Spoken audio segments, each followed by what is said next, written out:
Hello guys, welcome to the Archies world. आज आपण बनवणार आहे मसूर दाल भजी। त्याच्यासाठी आपल्याला 2 कप मसूर डाळ 15 मिनिट आधी पाण्यात भिजत टाकायची। त्याच्यानंतर 2 कांदे, हिरवी मिरची, कोथिंबीर हे चॉप करून घ्या। तुम्ही बघू शकता मी कशा प्रकारे चॉप करत आहे।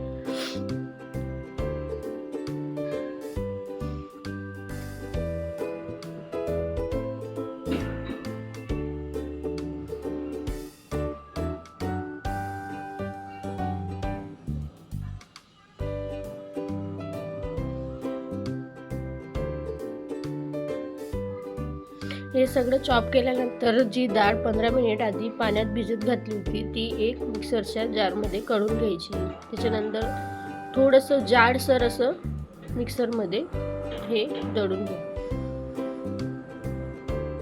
जास्त बारीक नका करू, थोडं जाडसर राहिलं तर भजी अशी कुरकुरीत बनते। त्याच्यासाठी सगळं चॉप केलेलं आपण त्या जे मिक्सरमध्ये डाळ आपण बारीक केली त्याच्यात सगळं एकत्र करून सगळं टाकू शकतो।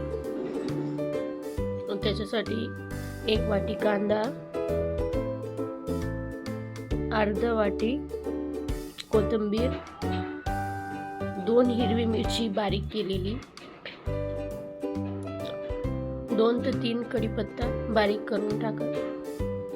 हे ऑप्शनल आहे, जर तुम्हाला वाटत असेल तर टाका, नाही वाटत असेल तर नका टाका। त्याच्यानंतर हळदी पावडर अर्धा चमचा, 1 चमचा लाल मिरची पावडर, त्याच्यानंतर 1 चमचा धना पावडर, त्याच्यानंतर गरम मसाला अर्धा चमचा आणि कलरसाठी 1 मिरची पावडर अर्धा चमचा,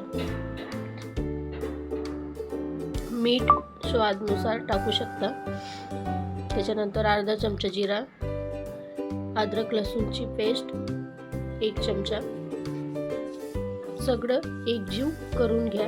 छान असं एकजीव करा, सगळं एकत्र व्हायला पाहिजे म्हणून।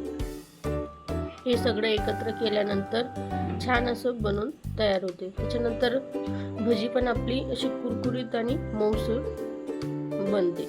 त्याच्यासाठी 5 मिनिटं रेस्ट करू द्या। 5 मिनिटं झाल्यानंतर तवा ठेवा,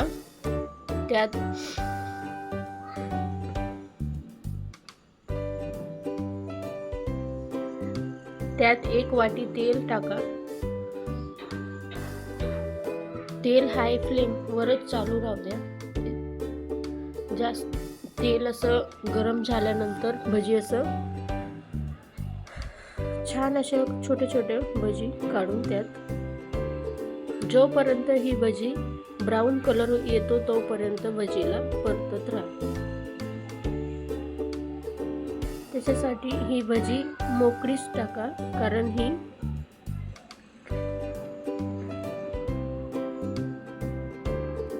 भजी अशी चिपकायला नाही पाहिजे म्हणून एक वेगवेगळ्याच भजी त्या तेलमध्ये टाका। हे सगळं ब्राऊन कलर येईल तोपर्यंत।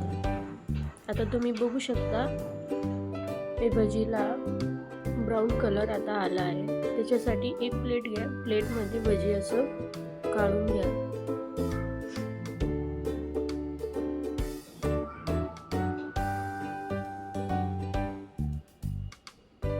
ही भजी काढल्यानंतर आपण याला बघू शकता आता छान असं भजी तयार झाली आहे। जर हा व्हिडिओ आवडला असेल तर लाईक करा, शेअर करा आणि सबस्क्राईब करा। धन्यवाद।